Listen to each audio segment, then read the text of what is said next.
Sir बस गाना बजाने वाले लोग ना आ जाए। सभी लोग अपना माइक बंद कर लें और इसके बाद अगर आवश्यकता होगी तो मैं आपको बोलने के लिए। Good morning sir. तो आइए शुरू करते हैं हम लोग। आज हम पढ़ेंगे हिंदी व्याकरण का पहला पाठ, भाषा, बोली और लिपि। तो सबसे पहले हम शुरुआत करेंगे भाषा की। भाषा आखिर है क्या? तो ध्यान से सुनिए बच्चों, जैसे कि कहा जाता है कि मनुष्य एक सामाजिक पशु है। Human is a social animal, एक विद्वान ने कहा। तो पशु क्यों कहा, एनिमल क्यों कहा? क्योंकि जिस तरीके से जानवर इस धरती पर आते हैं, खाते हैं, पीते हैं, जीते हैं, मर जाते हैं, मनुष्य भी ऐसे ही करते हैं। लेकिन मनुष्यों में और जानवरों में एक अंतर है जो उनसे अलग करता है, मनुष्यों को जानवरों से अलग करता है। कैसे? जानवरों के पास ना तो भाषा होती है ना ही संस्कृति होती है, और मनुष्यों के पास भाषा भी होती है और संस्कृति भी होती है। आज हम चर्चा करेंगे केवल भाषा की। भाषा क्या चीज होती है? भाषा वही चीज होती है जिससे अगर हमको हमारे मन में कोई भी बात है तो हम आपको बताना चाहते हैं तो हम उसको बता सकते हैं, बोल के भी बता सकते हैं और लिख करके भी बता सकते हैं। कहने का मतलब अगर हमको अपने विचार व्यक्त करने हैं, भाव व्यक्त करने हैं तो हम प्रकट कर सकते हैं किसके माध्यम से? भाषा के माध्यम से। तो फिर भाषा की परिभाषा क्या बनेगी? बहुत ही आसान सी बात है। मनुष्य जिस माध्यम से अपने विचारों का आदान प्रदान करता है उसे हम भाषा कहते हैं। तो मैं लिख रहा हूँ, आप लोग नोट करते जाइए। जब आपका एग्जाम होगा तो ऐसे ही प्रश्न आपसे पूछे जाएंगे, तो बहुत ध्यानपूर्वक आप उनको नोट करिएगा और कहीं पर समस्याओं के बारे में बताइएगा। तो परिभाषा लिख रहा हूँ, आप लोग सभी नोट कर लीजिए। Yes sir.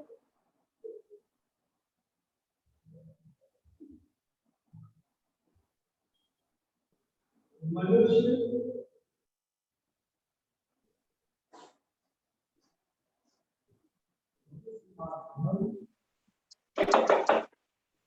10,000 lakh।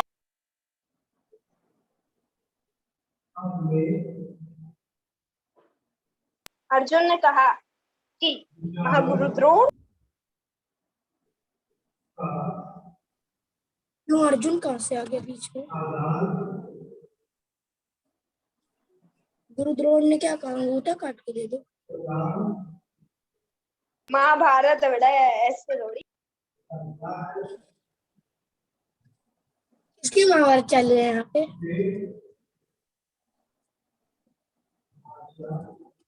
डीजे वाला बाबू जरा नाम तो बताओ।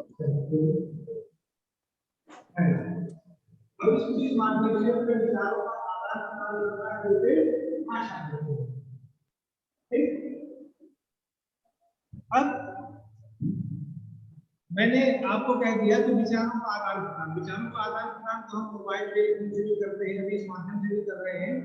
तो यहाँ पर एक चीज और हम जोड़ सकते हैं, आपके समझने के लिए मैं बता दूं कि ध्वनियों का समूह या वे ध्वनियां जिन ध्वनियों के माध्यम से हम अपने विचारों का आदान प्रदान करते हैं वही सार्थक ध्वनियां भाषाएं कहलाती है। तो मैंने ज्यादा परिभाषा लंबी न हो जाए इसलिए ध्वनियों का मैंने यहाँ पर उल्लेख नहीं किया।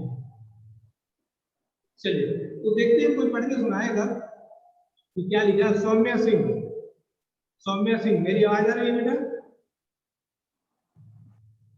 सौम्या सिंह मेरी आवाज आ रही है? नहीं आ रही? अच्छा चलिए कोई दूसरा बोलेगा। श्रुति बेटा आवाज आ रही है मेरी? श्रुति शुक्ला। सर आपकी आवाज बहुत तेज तेज से आ रही है और साफ भी आ रही है। श्रुति शुक्ला अपना माइक बेटा ऑन कर लो, फिर कुछ बोलो।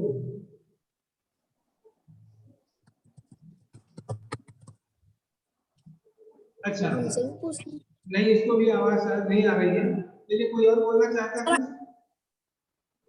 सर मुझे आ रही है। हाँ, क्या नाम बेटा तुम्हारा? सर निमिष चौरे। निमित। बेटा जो लिखा हुआ है पढ़ के सुना हमें भी सकते हो? याद है। भाषा की जो परिभाषा लिखा हुआ है, आप पढ़ के सुना सकते हो? और मनुष्य जिस माध्यम से अपने विचारों, सर थोड़ा साइड होइए, का ज्ञान प्रदान करता है उसे भाषा कहते हैं। बहुत अच्छा, बहुत अच्छा। तो मनुष्य जिस माध्यम से अपने विचारों का आदान प्रदान करता है उसे भाषा कहते हैं। जैसे कि मैं अभी आपको अपने मन की बात बता रहा हूँ ना, तो किस माध्यम से बता रहा हूँ? भाषा के माध्यम से बता रहा हूँ। यस ये जो मैंने यहाँ लिख दिया, ये भी एक भाषा ही है। तो भाषा के क्या क्या रूप होते हैं मैं आपको बताता हूँ। हम अपने विचार दो तरह से प्रकट करते हैं। एक तो बोल करके प्रकट करते हैं, जो मैं अभी आपको बोल करके बता रहा हूँ। मैं आज आपको व्याकरण पढ़ा रहा हूँ, भाषा पढ़ा रहा हूँ, बोल रहा हूँ ना, तो एक माध्यम ही हो गया। दूसरा यहाँ पे लिखा हुआ है, तो दूसरा रूप होता है इसका लिखित रूप। तो हम कह सकते हैं भाषा के दो रूप होते हैं, ठीक है? भाषा के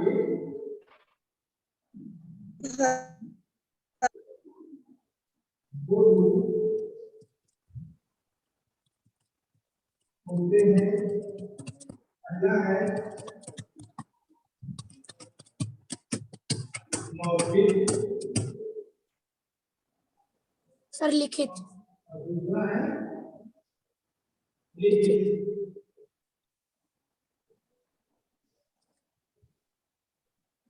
यहाँ पर संक्षिप्त में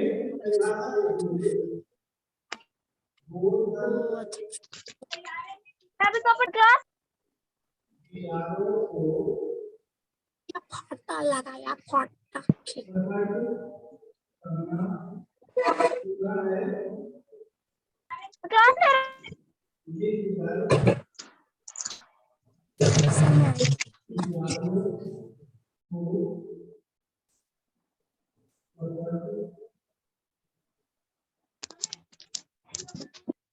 सर हाँ, आप कुछ कह रहे थे हमसे?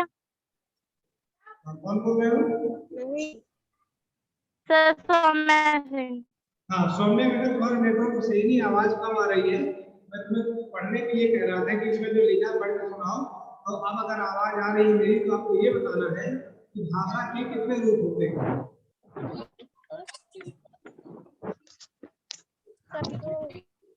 भाषा के कितने रूप होते हैं सौम्य बताओ। सर 3 होते हैं। सर दो। सर 3 होते हैं। सर दो रूप। सर भाषा भी होती है सर। अच्छा, सर मेरी भाषा के दो रूप होंगे, सर मौखिक और लिखित। यस सर, 2 रूप। तो भाषा के दो रूप होते हैं, मौखिक और लिखित। और जो तीसरा रूप होता है जिसकी अभी कोई चर्चा कर रहा है, तीसरा रूप। अच्छा, अभी मुझे बोलने दो, फिर मैं आपको बोलने दूंगा। हाँ, जब मैं बोलने के लिए कहूँ तब आप बोलिएगा। अगर एक साथ बोलेंगे तो फिर आवाज किसी की समझ में नहीं आएगी। अभी मैं बोल रहा हूँ, जब आपको बोलने के लिए कहूँ तो आप बोलिएगा। भाषा के दो रूप होते हैं, मौखिक और लिखित। जब हम अपनी बात को बोल करके प्रकट करते हैं, वहां पर मौखिक भाषा होती है। इसमें बोलना और सुनना दो चीजें आती हैं। मैं बोलूंगा आप सुनेंगे, आप बोलेंगे मैं सुनूंगा, ये मौखिक भाषा हो गई। लिखित भाषा जो होती है, इसमें लिख करके चीजों को प्रकट किया जाता है। इसमें लिखना और देखना दो चीजें होती है। मैंने लिख दिया, कुछ बोलने की जरूरत नहीं, आपने देख लिया, या आपने कुछ लिखा मैंने देख लिया, ठीक है? तो लिखित रूप में दो चीजें फ्री होती हैं, लिखना और देखना, और मौखिक में बोलना और सुनना। एक जो भाषा होती है जिसकी चर्चा हम कर सकते हैं, सांकेतिक भाषा। तो सांकेतिक भाषा में जैसे कि अभी आप मुझे भाषा के लिखित रूप उंगली दिखा के बता रहे थे, दो उंगली दिखा के बता रहे थे, तो सांकेतिक रूप है। लेकिन वो सांकेतिक रूप मान्य नहीं होता, क्योंकि आप दो बता रहे हो, मैं तो क्या समझूं? आप मुझे बी का चिन्ह बता रहे हैं कि हम जीत जाएंगे, या दो चीजें आप बता रहे हो कुछ, या दो बचे हैं ऐसा बता रहे हो, क्लियर नहीं होता। इसलिए सांकेतिक भाषा का व्याकरण कोई मान्य नहीं होता है। तो होती है सांकेतिक भाषा, जिसमें ऐसे लोग मुझे वो क्या कहते थे, बच्चू महाराज का नाम था उनका। अपना माइक बंद करके रखिए कृपया, ये घरों से आवाज आ रही है। सभी माइक बंद कर रहे हैं, सभी माइक बंद करके रखिए, घर से आवाज आ रही है।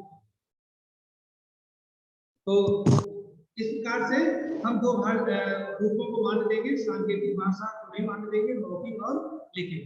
चलिए, तो दो चीजें हो गई। अब इसके बाद मैं आपको कुछ बताऊं, उससे पहले कुछ लोगों से पूछूं कि सारी चीजें सर नेटवर्क प्रॉब्लम है, नेट धीमा चल। मेरे यहाँ से भी आ सर रहा है। आपकी आवाज गूंज रही है, पूरी तो अच्छे से आ नहीं रही है। हाँ, यस सर, यस सर। हाँ, गूंजने की समस्या रहती है, यस सर, तो सर क्लियर नहीं हो रही है। सर अच्छा हुआ आज कोई गाना बजाने वाला नहीं आया, नहीं दिन भर बजाता नच देने सारे। हाँ, तो ये मैंने बता दिया आपको भाषा किसे कहते हैं और भाषा के कौन कौन से रूप होते हैं। तो अभी इस साल भाषा में कोई इतना ही बताएंगे। अगले साल मैं आपको बताऊंगा कि भाषा के और कौन कौन से रूप होते हैं, क्या क्या होते हैं, कौन कौन सी भाषाएं हैं, उसकी चर्चा करेंगे। फिलहाल मैं आपको बताऊंगा तो बोली किसको कहते हैं, बोली। यस उसको समाप्त करते हैं। आपने लिख लिया सबने? Sir yes sir, yes sir, yes sir. लिख लीजिए, नोट कर लीजिए। सर अब हम लोग व्याकरण पढ़ेंगे।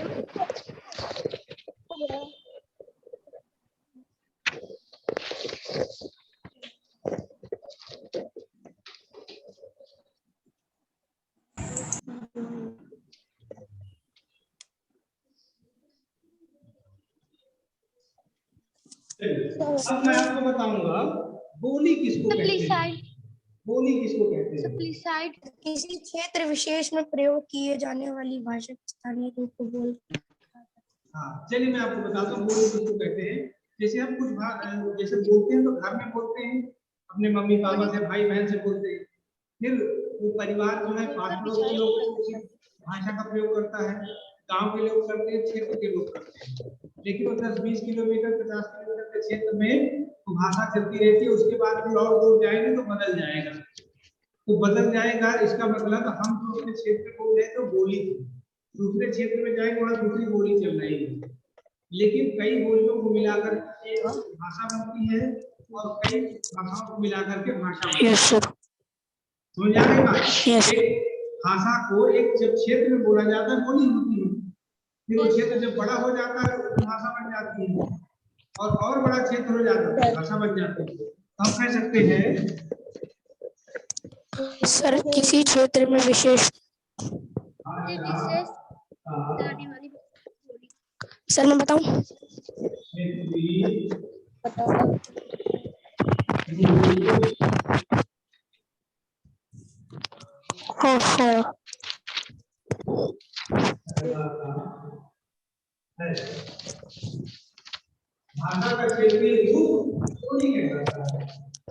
सर ये भी हो सकता है ना कि किसी क्षेत्र में विशेष प्रयोग करने किए जाने वाली भाषा स्थानीय रूप को बोली कहा जाता है।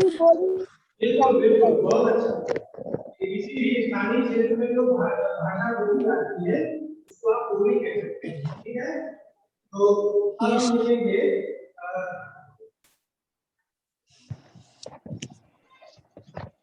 जैसे उदाहरण में sir Haryanvi, Bhojpuri, Bundelkhandi, sir Haryanvi, sir Bhojpuri, Punjabi, sir Kumaoni, sir कामाऊनी,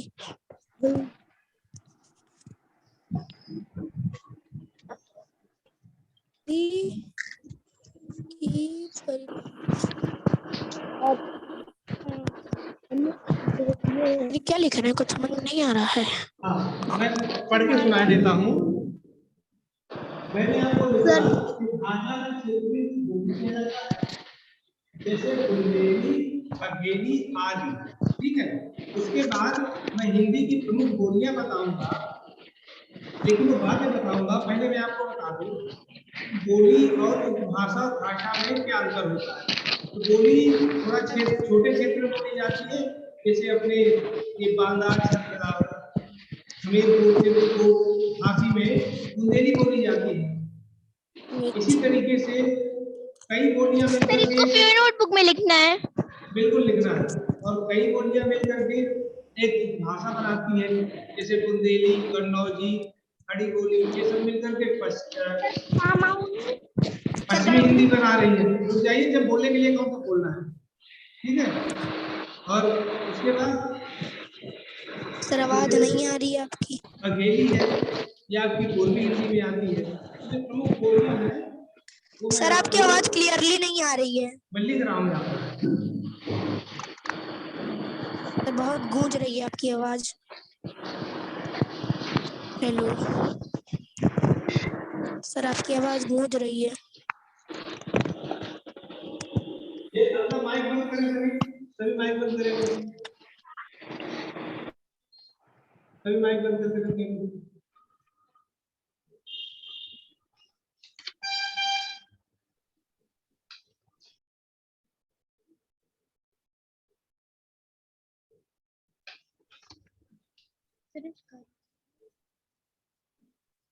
Bundeli, Bagheli और खड़ी बोली, इसके अलावा कन्नौजी,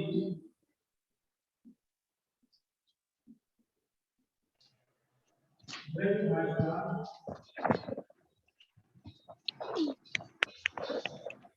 छत्तीसगढ़ी,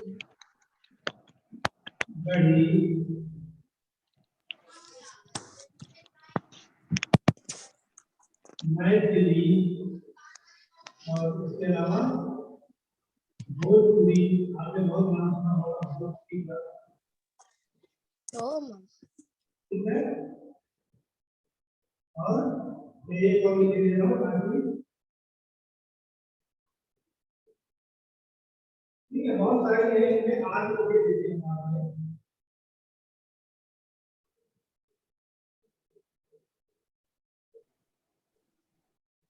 हिंदी की कुल मिलाकर के 18 बोलियां हैं, 5 उपभाषाएं हैं। तो मैंने इसको कुछ ज्यादा लिख दिया है। Sir please side. तो आप इनको नोट कर लीजिए। हाँ, सर बोली तो 22 होती है।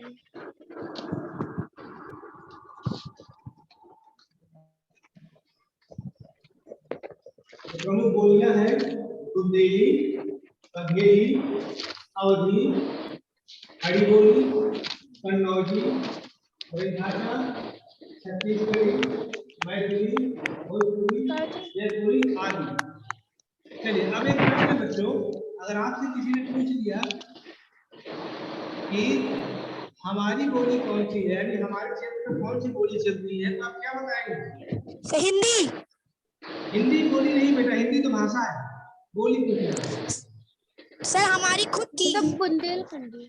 हाँ, बुंदेली है। बुंदेली, बुंदेली यहाँ तो पे नहीं चित्रकूट में सर, यहाँ पे तो बुंदेली बोलते हैं। सर भोजपुरी।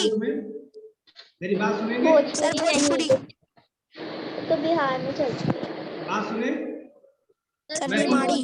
कुछ खास जगहों के नाम बता देता हूँ और वहाँ की बोलियां बता देता हूँ, याद रखिएगा, एग्जाम में पूछूंगा मैं, ठीक है। माइक बंद करके रखिए, आवाज आ रही है।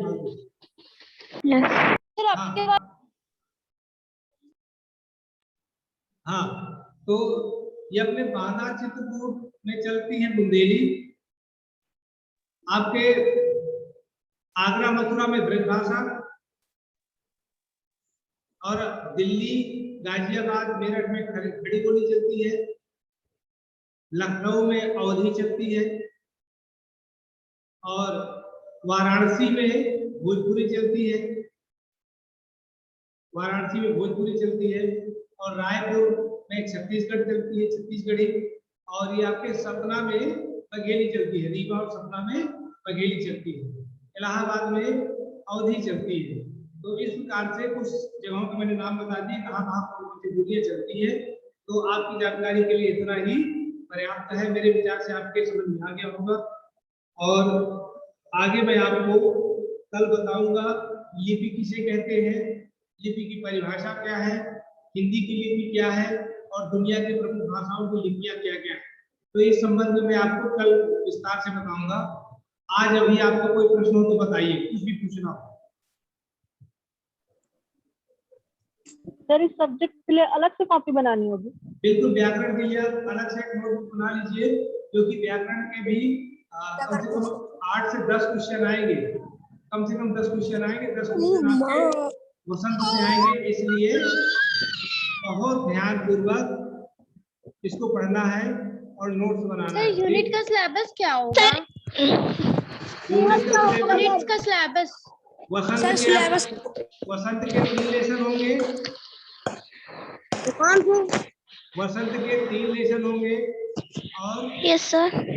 व्याकरण में जितना हम अभी 2-3 दिन में पढ़ा सकते हैं, 4 दिन में, तो मैं व्याकरण का आपको बाद में बताऊंगा जैसे व्याकरण समाप्त हो रही होगी, लेकिन उम्मीद है कि कम से कम व्याकरण के भी हम सर यूनिट के एग्जाम कब से होंगे? शेड्यूल नहीं आएगा, शेड्यूल जैसे आएगा मैं आपको बता दूंगा। Yes sir. यूनिट के एग्जाम जुलाई में ही है?